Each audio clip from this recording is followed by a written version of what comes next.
I'd like to give you a quick introduction into identifying your niche.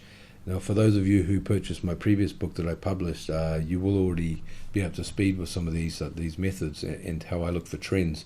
I would like to say that it's not essential that you go to these places and try and identify trends and ride those viral waves to make money. While it's a very, very good idea, if you've already got a niche in mind, you don't necessarily need to go and do these steps, okay? If you already say you want to get into the speaker niche or the dog niche or the keyboard niche or whatever you like, then you can simply skip towards the identifying your audience section because that's where we're going to drill down a lot more. And identifying your audience is another great place that we can find other niches that you could offshoot into. However, using these 4 different platforms has always been very successful for me. I've been able to identify a trend sometimes while it's happening, and more often than not just before it starts to trend, and it gives me an opportunity to be able to ride that viral wave that's going throughout the social media platforms.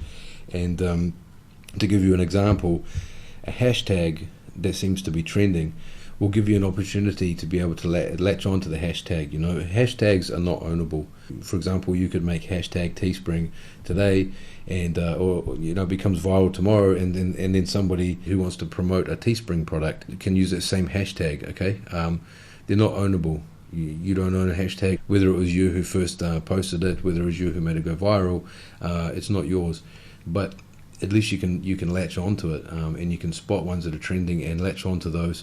Additionally, with stories that you'll find in places like Google Trends, BuzzFeed and Reddit, you can really identify quite a passionate audience. And if you can get a design done quickly enough and follow the steps in the identifying your audience section quickly enough, you'll get a campaign out there and you will be selling quite a few units if you do it right. Okay, I've always found that the greatest successes come from these trends, and the majority of the relaunchable campaigns that I do, 4, 5, 6 times I'll relaunch campaigns, initially came from me finding a trend, and these particular trends, like I said before, became a bit of an offshoot, and I managed to find quite a responsive market, and I just keep relaunching shirts to these people, and I change it obviously for the seasons, then I started doing different designs and putting them in hoodies as the primary unit, and I was selling quite a few of these. So it's certainly not a section to brush over. Like I said, if you already do have a niche in mind, it may not be something that you want to look at right now, but if you are struggling for ideas, or if you want to try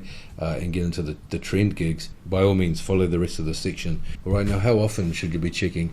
Well, for Google Trends, I would say daily, okay? BuzzFeed, Reddit, and What the Trend, you should be checking them, several times a day, because they are updating a lot more.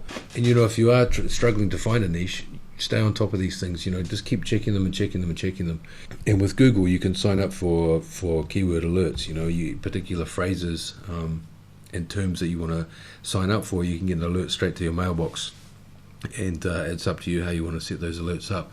So these are certainly good places where you can find things.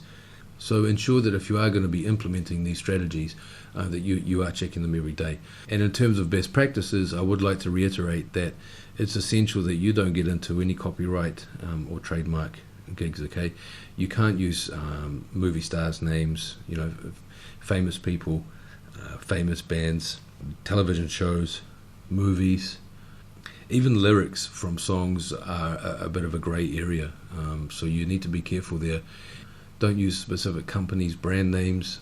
Don't use their slogans. For example, you just couldn't go and rip off Nike or Coca-Cola, or even, change up their design. I've seen a lot of, T-shirts out there in Southeast Asia and other places where I've been, where, for example, Enjoy Coca-Cola would be the exact same image, but it would say Enjoy Cocaine.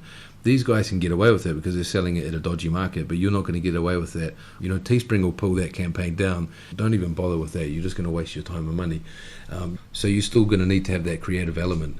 And obviously later on in the course, I'll be talking more about the creative side of it and how we can run particular gigs to, say, a Coke or a Nike market without getting into any sort of trouble, and being able to create our own brand ourselves, build up a big Facebook page and put out, quality original products.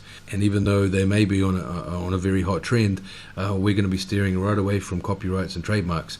So if you do it right, you'll be safe as houses and you stand to make a lot of money. So without further ado, let's jump into the first video, which will be Google